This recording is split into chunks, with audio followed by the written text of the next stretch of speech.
What's up, guys? It's John with National Sports Entertainment, and an unfortunate start to the year. Nothing crazy, obviously. We just did one unit, but had the Ravens winning. Obviously, they didn't. Not much to talk about as far as the WWE factor. I think these headlines right here, these little highlights, kind of just echo the sentiments I was bringing up.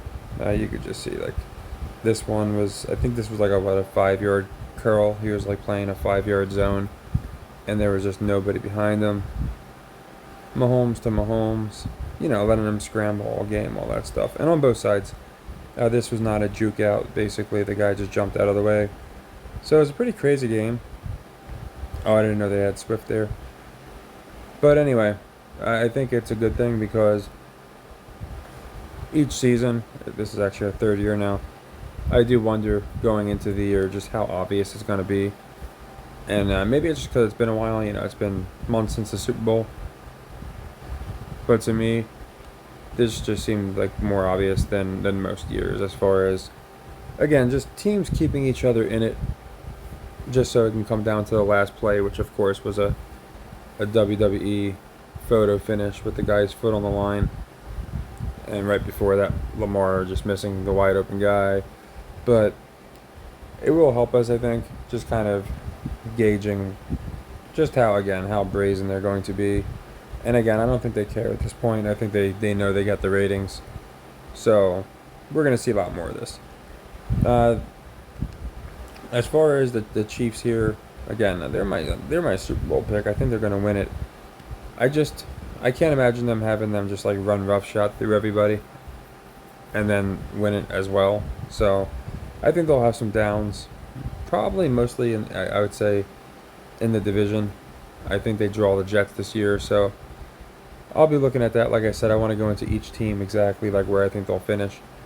But yeah, we got this one wrong. I had like I said, I thought Lamar would get his revenge, and he looked good, but he did have a fumble, a missed pass, so I try and watch that closely. A lot of new quarterbacks coming into the league, and I brought this up last year, but he had a great year.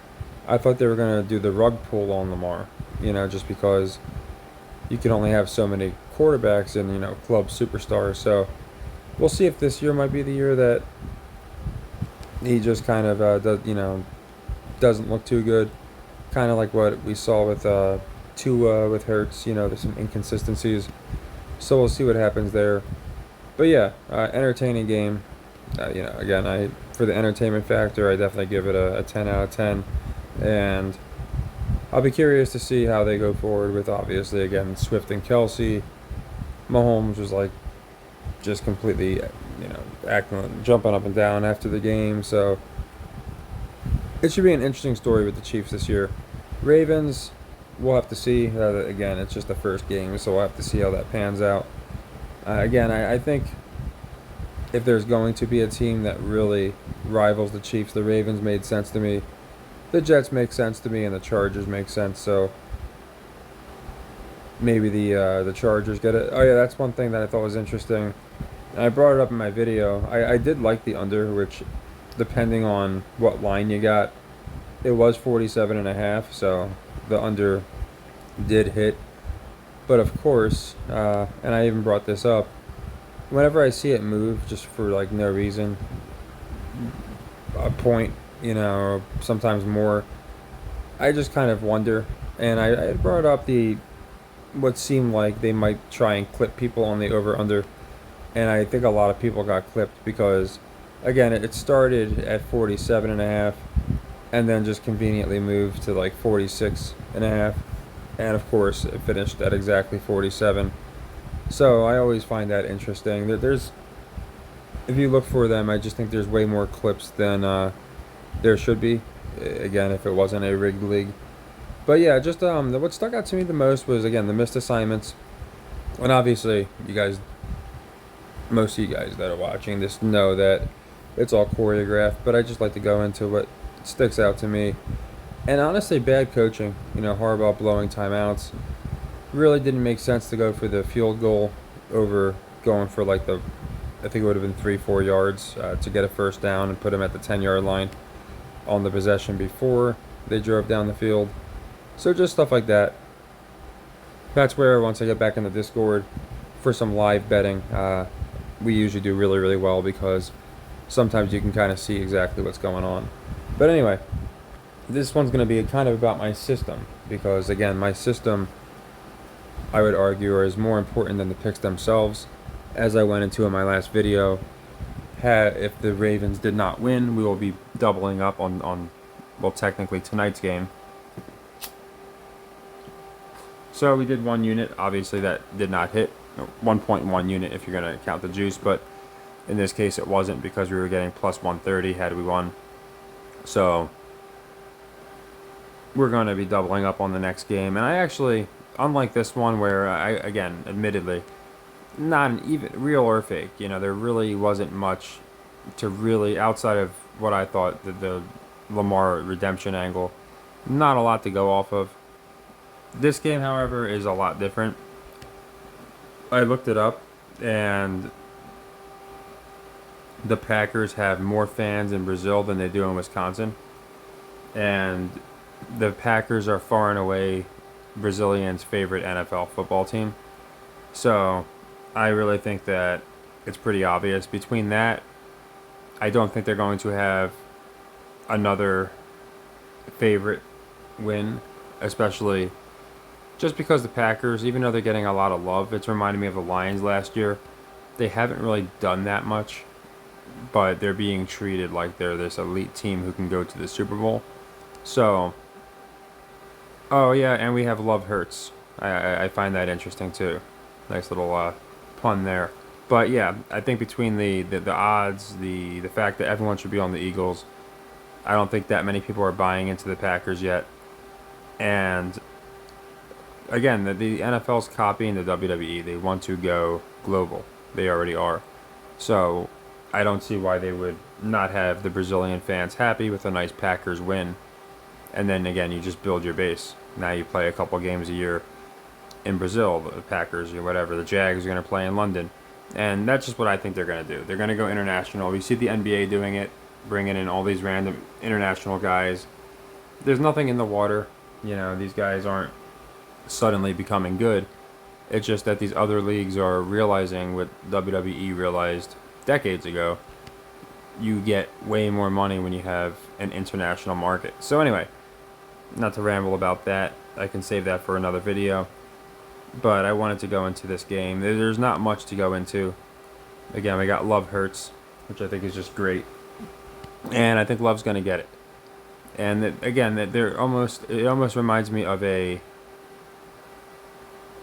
just an orchestrated push. Like, he had a good year, but there's like a lot of quarterbacks who will have good years, and they're kind of in that mid tier.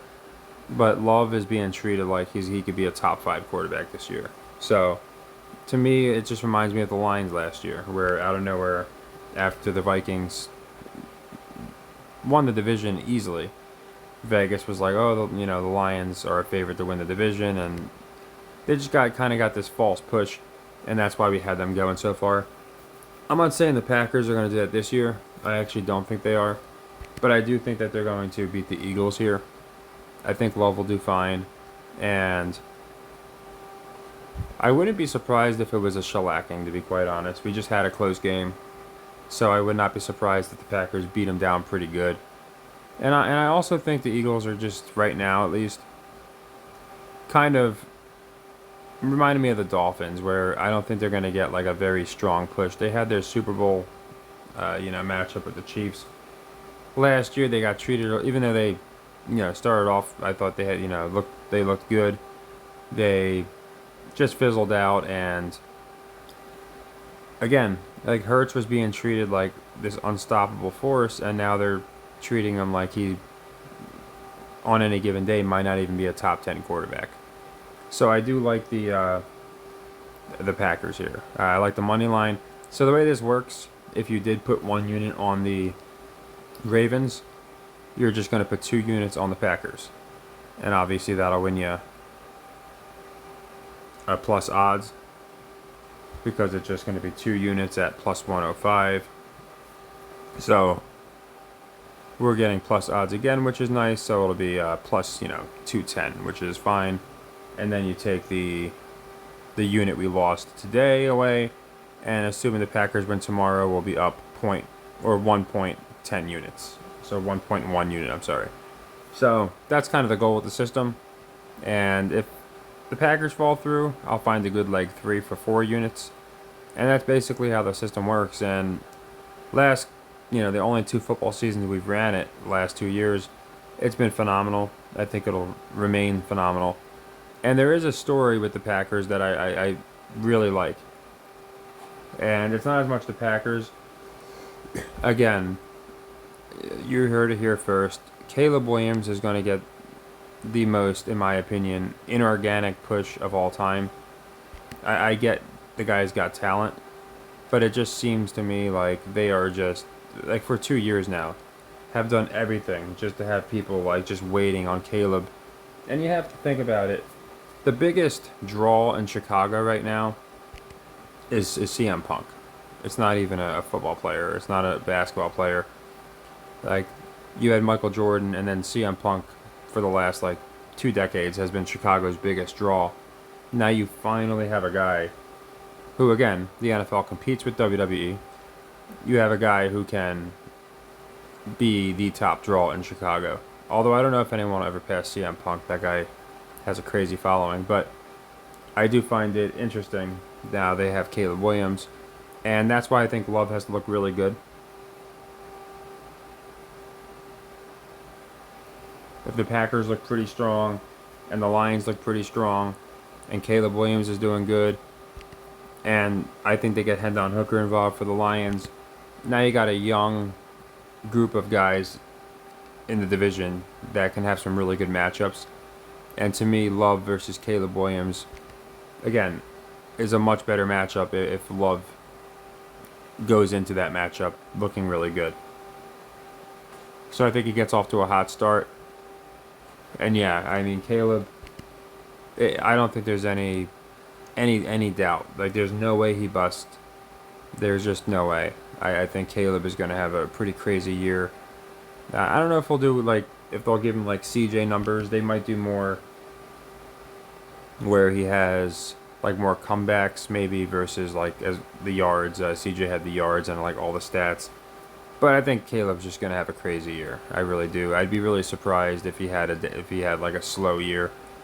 So yeah, the reason I really like the Packers, besides the fact that again they're the fan favorites in Brazil, is because Love Williams just makes way more sense if Love looks competent.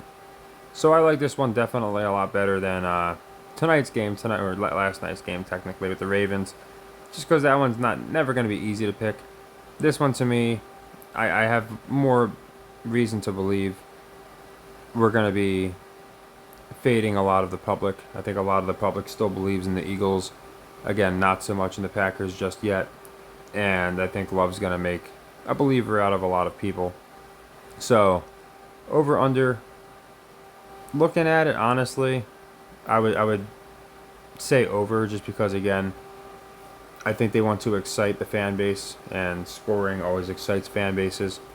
And it's just kind of high, almost 50 points, which is, I think pretty high. It's higher than what the Ravens Chiefs was just at, with arguably the 2 most explosive quarterbacks in the league. So I feel like this one will go over, and I really like the Packers to win here. And I'll be going into a division breakdown. The NFC North last year we got perfect, which I don't think many people did. Like, not to be braggadocious, but I really don't think many people had Lions, Packers, Bears, Vikings in that order. I don't think many people at all had the Vikings finishing last. I just had a feeling, and sure enough, they did. And I think it's just because they're the most boring team of the 4. So this year it's going to be interesting. I think we're going to see the Packers and Bears have some nice duels. I don't think the Lions are going to take much of a step back. So I think the Packers and Bears are going to be fighting for the wild card basically most of the season. And I'm going to go into, like I said, all the different divisions. But the NFC North is one I'm definitely watching just because of the quarterbacks and the fact that we've been pretty over the target with them. So yeah, nothing too crazy. Just kind of wanted to recap tonight's game. Again, first game of the year, so did my best. Didn't get it right, so we're 0-1 to start the year, but that's all right. And I wanted to get out our pick for, again, technically tonight here. I'm not sure, so 8:15, because it's in Brazil, so I'm wondering what time it's. Oh yeah, it'll be the same time. Okay, cool. So yeah, as far as injuries, nothing too crazy from what I can see. Just basic, the ones we already knew about. And yeah, I wouldn't be surprised if the Eagles just had like a pretty down year. Because last year they did alright, they just got bumped in the playoffs pretty early, so we'll have to see what happens. But after this one, well, I'll cover, this weekend's games, and then I do want to do like a nice in-depth breakdown of just basically like almost like a tier list, like just how I feel like each team's gonna do. All the division winners, will go into all that. But of course, I want to cover the games first. So, like I said, rough start. I think we'll even it up with this game here. I would actually be pretty surprised if the Eagles won, just for the reasons I've gone over. I wonder if they're talking about it on ESPN how the Packers are the favorites in. Okay, it does. The St. Paulo. Yeah, it doesn't seem like they're really going into that they're their favorite team, but if you look it up, they are. So I think that I think that's a pretty big giveaway. Usually, it's like when the Jags play in London. Not always, but typically, they're just going to have that team win because of the international appeal. So yeah, I'm looking forward to Love Hurts. Interesting, Kevin Hart chimed in. You think of Hart, Love. Maybe I'm reaching a little bit, but either way, I do like this one a lot. So this will be for 2 units. Again, if you played the Ravens one with me for 1 unit, this will be for 2 units. And then if, God forbid, we lose this one, I'm basically going to find the biggest lock for Sunday. So whichever one looks like the biggest trap, and we're going to do 4 units on that. And that's basically how the system works, nothing crazy. It's been working for a couple years, so I don't think it'll stop. But yeah, I'm curious though to watch Pat McAfee, his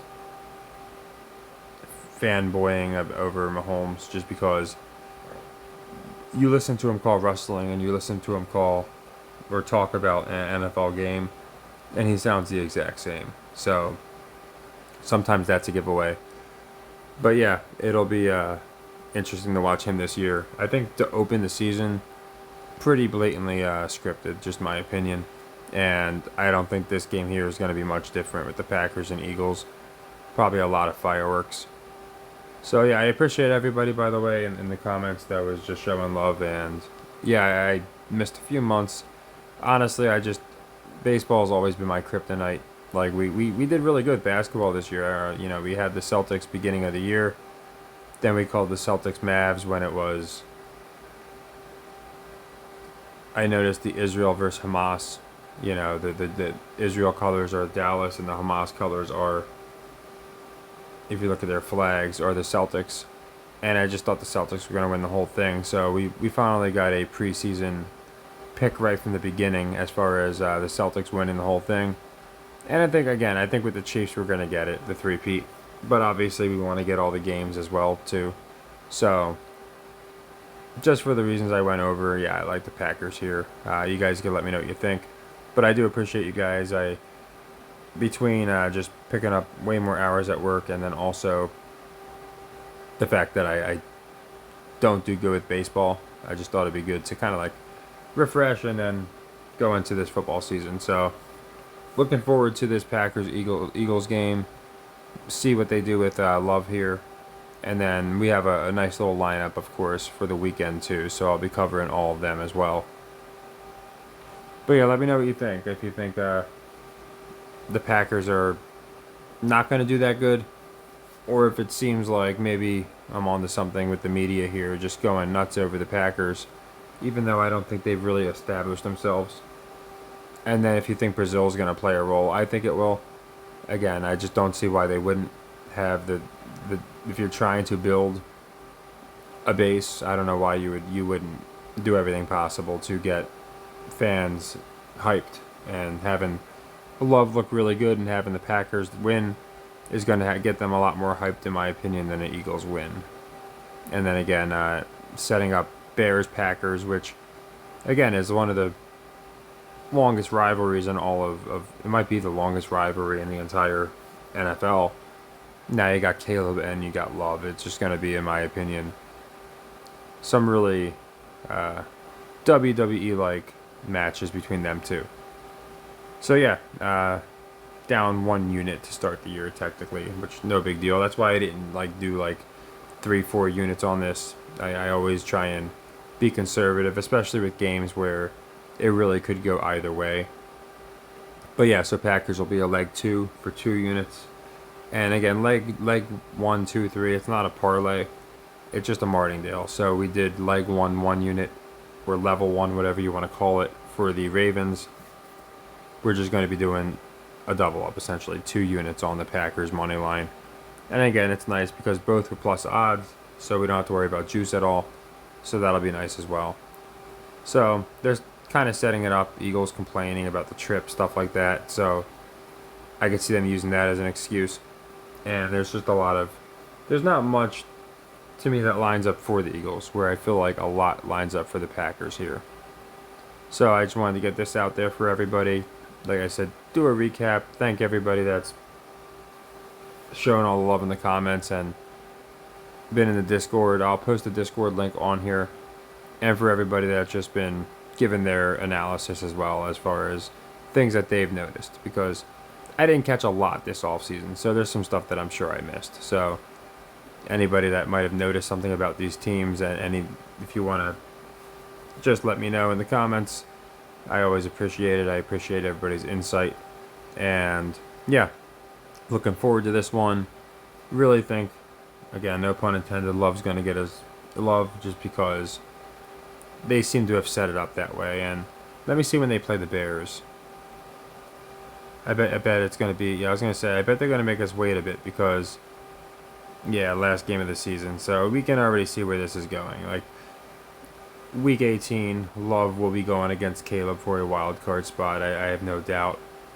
And they're making us wait for the first matchup, week 11. So they can get Love on a little bit of a roll, maybe slowly get Caleb on a little bit of a roll, and then match them both up, which is basically, again, WWE building. It's like the road to WrestleMania, when you're trying to build a rivalry, you don't just do it right away. So yeah, I think Love Williams might actually be a game of the year type deal. I just have a feeling with the Bears this year and the division in general. And maybe by week 9 we got Hendon Hooker starting, which would be another pretty interesting matchup. So those are just the reasons I like the Packers, specifically here against the Eagles. And based off the Vegas lines, based off of where I think the public's at, I think we'll be good. So, as always, take care and happy earnings.